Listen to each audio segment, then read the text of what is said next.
Dear students, good morning all of you. I am back here in front of you to deal with the topic issue of debentures other than cash. Students, sometimes it happens that debentures are issued not for cash. Debentures issue करती है company, but cash और bank cheque receive नहीं होता. तो इसके कुछ circumstances हैं. There are some circumstances in which debentures may be issued other than cash. The first circumstance is issue of debentures to promoters. Issue of debentures to promoters. A company may allot debentures to the promoters for rendering their services. Promoters कौन होते हैं? जिन्होंने company start की हुई होती है, तो उन्होंने जो सर्विसेज अपनी प्रोवाइड की हैं for the purpose of incorporating the company, तो उनको बदले में कंपनी फ्री ऑफ कैश मतलब बिना कैश लिए डिबेंचर इशू कर सकती है. उसकी एंट्री होती है incorporation expenses account debit. Incorporation expenses account debit to X% debentures. This is the rate of interest which will be mentioned to you in the question. Debentures.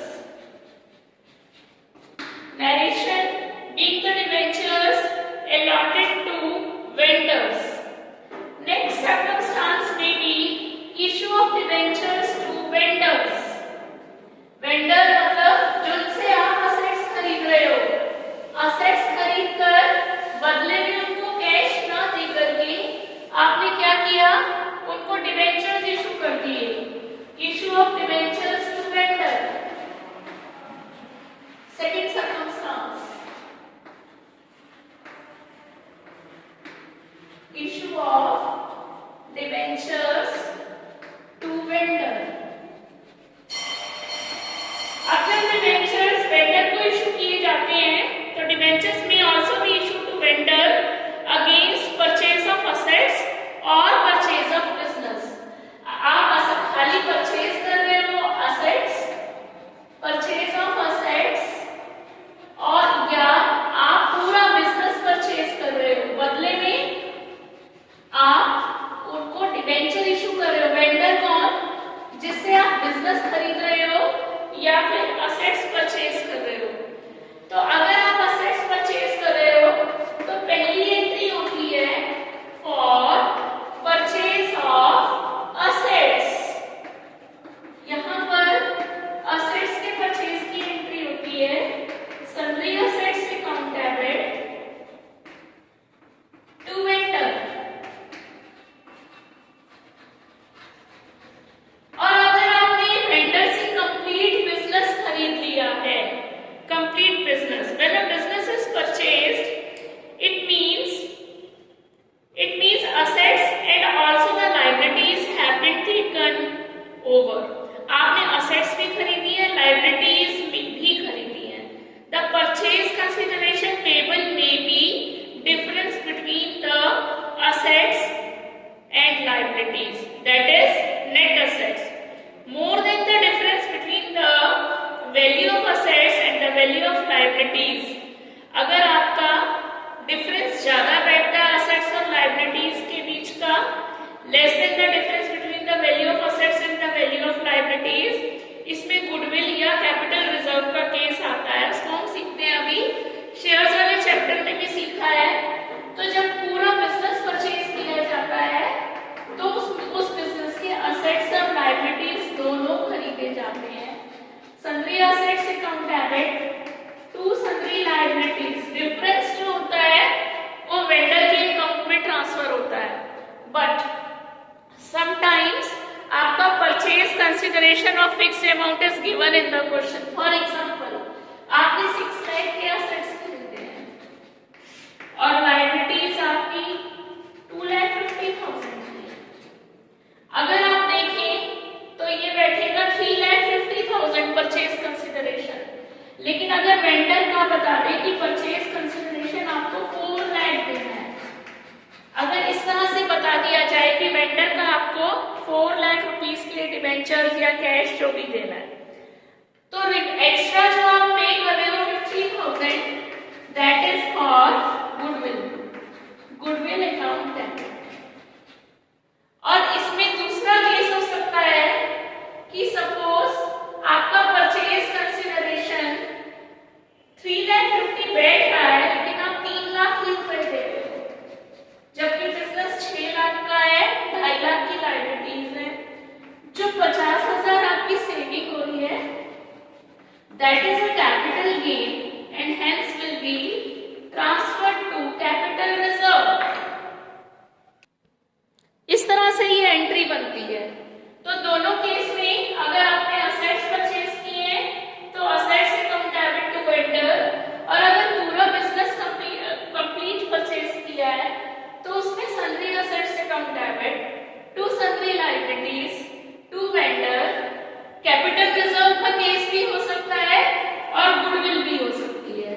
अगर आप access payment दे रहे हो, परचेज कंसिडरेशन एक्सेस है, then the difference between sundry assets and liabilities, तो आपकी goodwill account debit होगी, और अगर आप लेस पेमेंट दे रहे हो तो कैपिटल रिजर्व में ट्रांसफर होगा। अब बच्चों वेंडर को डिबेंचर्स इशू करेंगे हम। The vendor may be issue debentures at par, at premium or at discount। तो 3 सिचुएशंस होंगी आपके सामने, दोनों केसेस में कॉमन होगा ये वेंडर के सामने जो पेमेंट लिखी है। Next is issue of debentures to the vendor at par. अगर आपने एट पार इशू किए, फर्स्ट केस हो सकता है अगर एट पार किए, वहां पर vendor account debit to X% debentures, same यहाँ पर भी ये वाली एंट्रीज अब जो मैं आपको लिखवा रही हूँ, for issue of debentures to the vendor at par, at premium, at discount. तो these entries will be same in both the cases, only for purchase of assets और purchase of business the entry is different, remaining part is same. If debentures are issued to the vendor at discount, तब क्या entry बनेगी? For issue of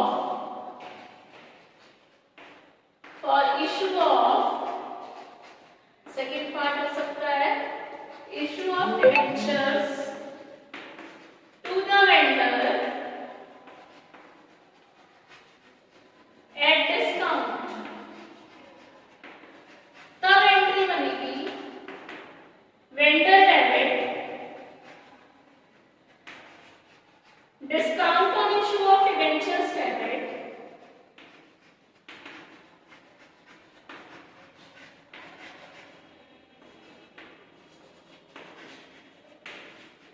to X% debentures.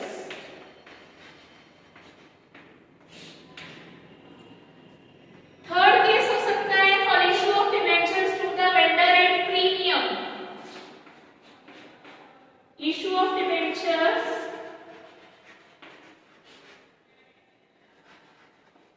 To the vendor at premium.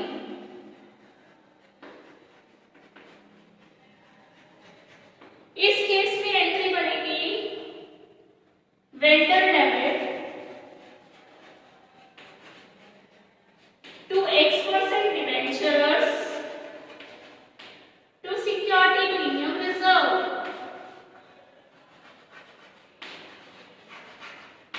तो बच्चों इस तरह से entries बनती हैं। अब न्यूमेरिकल पोर्शन लेंगे हम इसका। Now students, the question is in front of you. X Limited purchased assets of ₹8,40,000 and took over liabilities of 80,000। पूरा कंप्लीट बिजनेस खरीदा जा रहा है, असेट्स 8,40,000 की, लायबिलिटीज 80,000 की। आगे लिखा है ऑफ वे लिमिटेड, किसके खरीदे? Way Limited. तो Way Limited is the vendor, तो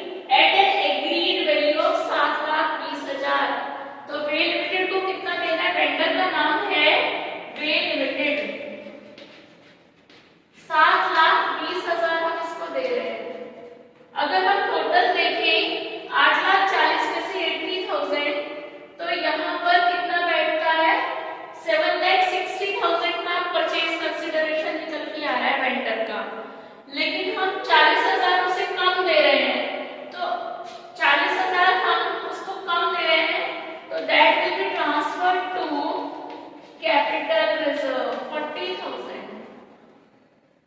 ओके स्टूडेंट्स, यहाँ पर कंपनी को फायदा हुआ है 40,000 का। अब इस वे लिमिटेड को डिबेंचर इशू किए जा रहे हैं 100 रुपए का एक 10% डिस्काउंट पर, यानी कि 90 रुपीज में इसको एक डिबेंचर इशू किया जा रहा है। तो डिस्काउंट वाली एंट्री बना लेंगे पहले, वे लिमिटेड अकाउंट डेबिट, इसको 7,20,000 की पेमेंट देनी है। Discount on issue of debentures debit, discount on issue of debentures debit to 10% debentures account.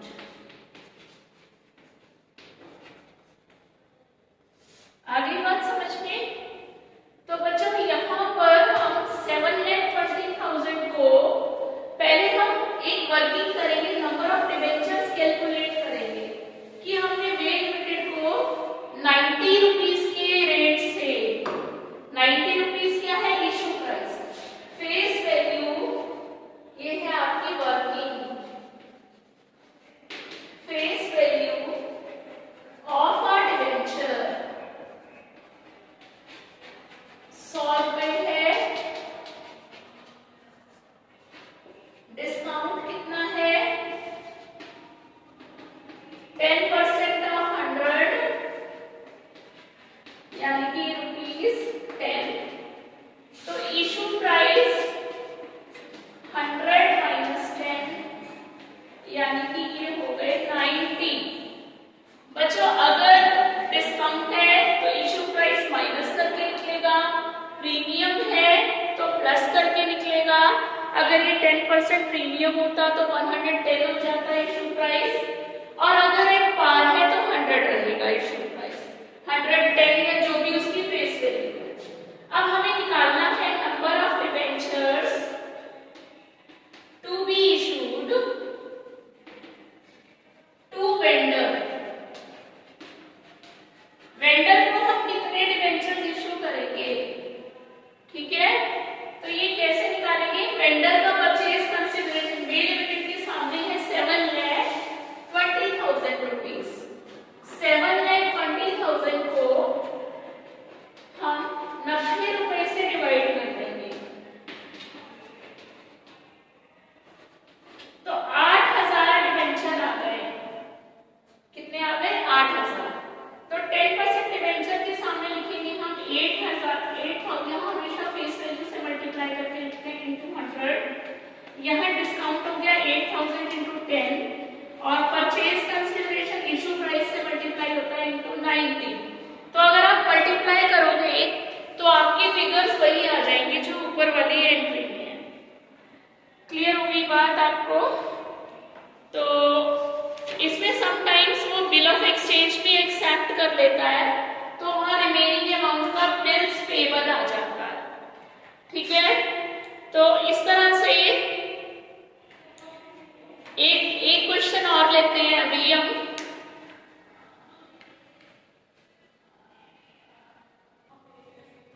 Now students, there is another example in front of you. X Limited took over assets of ₹7 lakh and liabilities of 60,000। तो अगर हम इसकी entry बनाएंगे तो ये बनेगा sundry assets account debit 7 lakh rupees to sundry liabilities। liabilities खरीदी है 60,000 ऑफ वे लिमिटेड, यहाँ भी वे लिमिटेड है vendor, for purchase consideration of 6,60,000 to way limited. अगर हम इसके हिसाब से देखें तो 6,40,000 निकल के आता है, लेकिन हम इसको 6,60,000 दे रहे हैं।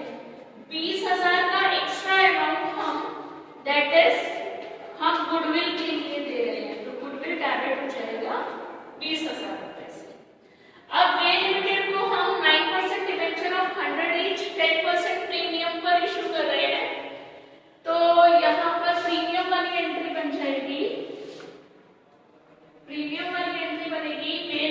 हैबिट, ये जर्नल बना के ही करना है बेटा। 2 10% 9% डिवेंचर्स, 2 सिक्योरिटी प्रीमियम रिजर्व, क्योंकि यहाँ प्रीमियम पर इशू किए गए हैं डिवेंचर्स। परचेज कंसिडरेशन 6,60,000 का है। अब बच्चों यहाँ इशू प्राइस 110 रुपए है। कैसे ये वर्किंग है? 100 रुपए का डिवेंचर और 10% प्रीमियम, यानी कि 10 रुपए बैठेगा 100 रुपए का, 110 रुपए। अब नंबर ऑफ डिवेंचर्स कैसे निकालेंगे हम? परचेज कंसिडरेशन को अगर हम इशू प्राइस से डिवाइड कर दें number of debentures to be issue to vendor, और वेंडर को हमें वे लिमिटेड को 6,60,000 की पेमेंट देनी है। 110 से डिवाइड किया, 6,000 डिवेंचर्स हमको उसे इशू करते हैं। तो यहाँ पर हो जाएगा, हमेशा फेस वैल्यू आती है यहाँ 6,000 इंटू 100 और प्रीमियम में हो जाएगा 6,000 इंटू 10 और वे लिमिटेड में हो जाएगा 6,000 इंटू 110। तो ये 6,60,000 आ जाएगा। बच्चों इस तरह से ये एंट्रीज बनती हैं। एंट्रीज की अमाउंट कैसे फिल होती है मैंने आपको ये शो कर दिया। तो ये तरीका है इसका क्वेश्चन करने का। नेक्स्ट टॉपिक लेंगे issue of debentures as collateral security. Issue of debentures as collateral security.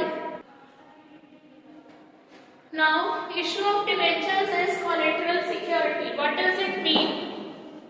Security given in addition to the prime or principal security.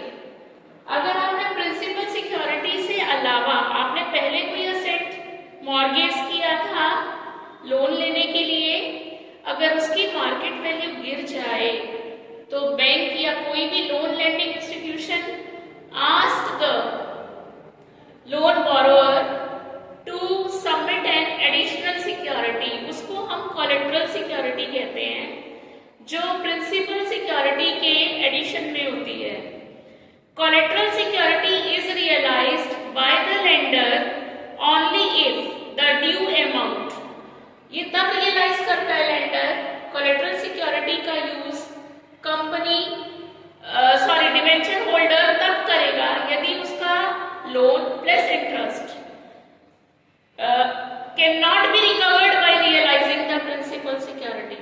Principal security से अगर उसका लोन और इंटरेस्ट दोनों ही कवर अप ना हो in case of default in making the payment, then only he can make use of collateral security. Debentures are issued as collateral security when the borrower is not in position to give any other asset as a collateral security. When the loan is paid back, जब loan वापसी कर देती है company debentures वाला, the debentures issued as collateral security are returned to the company, तो वो वापस कर देते हैं डिबेंचर होल्डर्स जो डिबेंचर्स उनको इशू हुए हैं as collateral security, they are returned. These debentures do not carry any right till the time loan is being repaid along with due interest. अगर ड्यू इंटरेस्ट के साथ वापसी पेमेंट का principal amount with interest timely pay हो रहा है तो lender या जिसने आपको डिबेंचर्स के रूप में या लोन लमसम में प्रोवाइड किया है वो कोलेटरल सिक्योरिटी पर कोई राइट एक्सरसाइज नहीं करता। ठीक है, in case the company fails to repay the loan being demanded by the lender में exercise its right towards debentures being issued as collateral security. यदि कंपनी डिफॉल्ट करती है डिबेंचर होल्डर्स का पेमेंट बैक करने में, रिफंड करने में along with interest, और प्रिंसिपल सिक्योरिटी से मनी रियलाइज नहीं कर पा रहे डिबेंचर होल्डर्स जितनी उनकी डिबेंचर्स के रूप में इन्वेस्टमेंट थी with the company, in that case जो डिबेंचर होल्डर्स कोलेटरल सिक्योरिटी को भी यूज कर सकते हैं। बच्चों अकाउंटिंग ट्रीटमेंट दो तरीके हैं इसके debentures issued as collateral security can be dealt with in two ways. First method है, इसमें जर्नल एंट्री कोई नहीं होती है, उसमें खाली बैलेंस शीट प्रेजेंटेशन है। ठीक है, तो कैसे होगा इसको हम देखते हैं बोर्ड पर। अब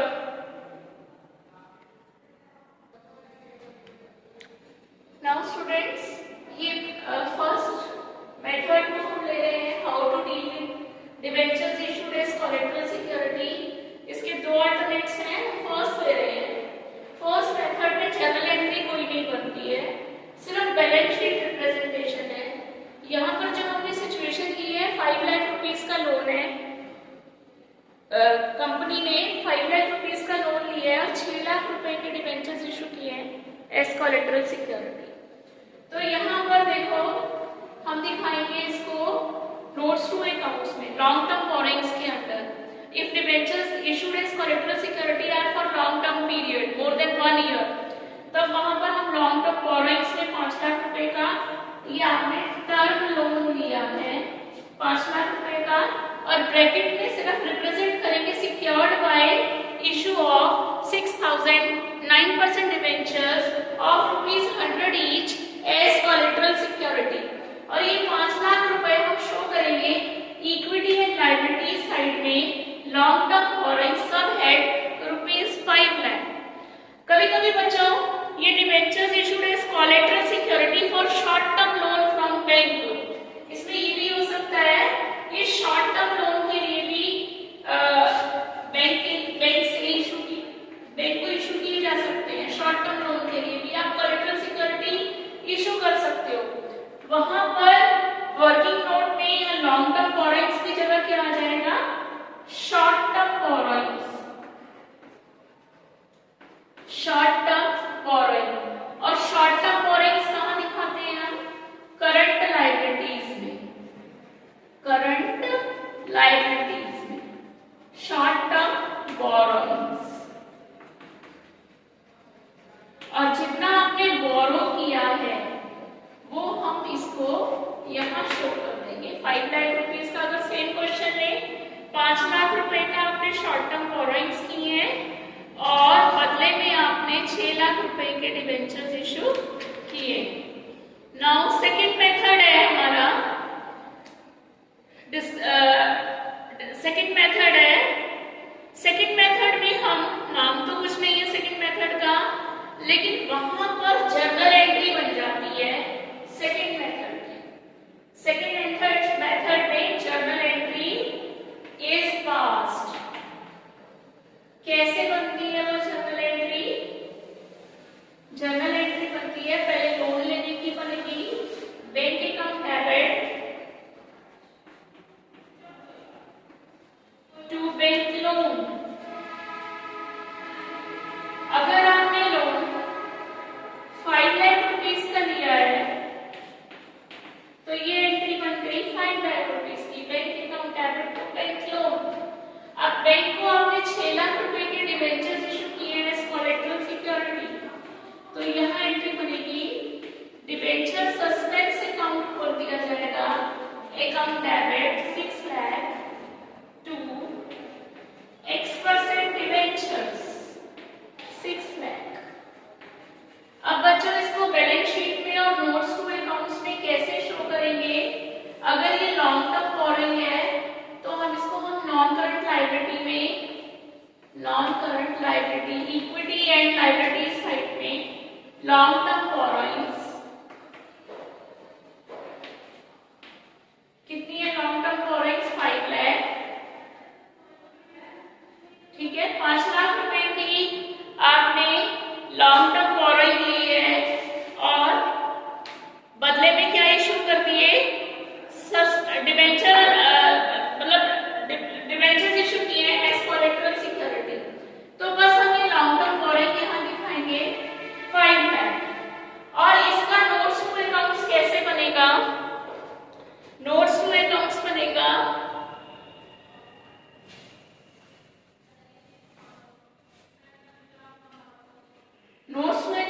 बनेगा, कितने परसेंट डिबेंचर्स इशू किए, x% डिबेंचर्स, सपोज 6 लाख के इशू किए, माइनस डिबेंचर सस्पेंस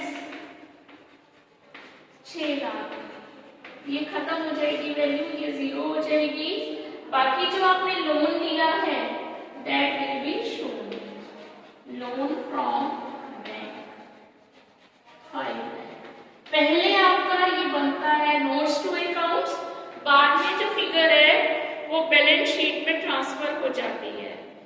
तो इस तरीके से बच्चों ये बैलेंस शीट प्रेजेंटेशन है, एक बार फिर से सुन लो। सेकंड अल्टरनेट है to deal with debentures issued as collateral security. Second alternate में entries are required. One for raising the loan, bank account debit to bank loan. This entry is passed only if it is required in the question. Otherwise, this entry is required for issuing debentures as collateral security. Debenture suspense account debit to X% debentures. How to disclose it? Loan आपने लिया है वो loan हम long term borrowing में दिखाएंगे। जो आपने ये एंट्री की है डेबिट हो रहा है, सस्पेंस X% डिबेंचर्स क्रेडिट हो रहे हैं, X% डिबेंचर्स 6 लाख के माइनस ये जो डेबिट हुआ है डिबेंचर सस्पेंस 6 लाख, तो ये वैल्यू आ गई आपकी 0। इस तरह से हम इसको हम शो करते हैं debenture issued as collateral security in the balance sheet.